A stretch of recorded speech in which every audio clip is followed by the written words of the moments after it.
Through the reading of the book, one perceives how curious it is the acceptance that good behavior will be rewarded, and that bad behavior will not receive any reward. In the represented drama, interpretations of parts of some of the so-called sacred books are presented as manuals, offering various rewards and condemnations after the weighing of souls. The book, however, exposes the being to itself, and exempts itself from the pact of sustaining the valley of tears, or of being in life just for a stroll.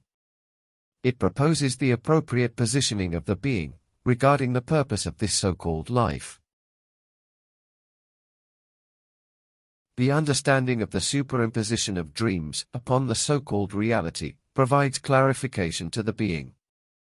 Meanwhile, manipulated intelligence, acting in the interpretations of dreams, to justify the false reality, is one of the weapons that sustain the very false reality.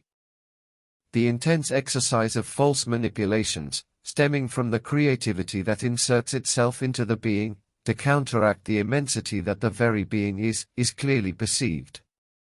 The simplest gaze of the original being denounces them. If there is good news here, it is that nothing is greater than the original being, and nothing and no one exists outside the original being. The original being is not a third person.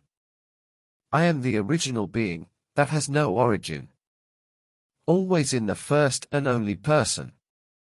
Let this be perceived, what the very being says to the being. The layers that the being has allowed to be deposited upon itself are not few.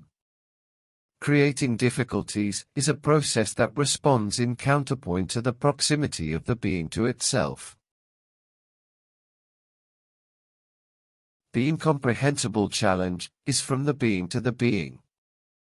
Allegories and metaphors, produced and coming from the consciousness of the being, are the results of the favorable use of one's own intelligence, and summon this same intelligence to help separate the being from the product of the being.